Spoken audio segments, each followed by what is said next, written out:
هنگی می‌نویسی؟ می‌خواستم یک کتاب دسترس کنم ولی نمی‌دانم که او را از کجا گیرم. می‌توانی از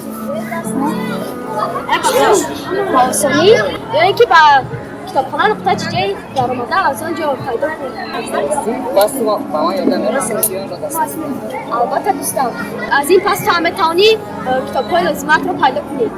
رحمان هستم.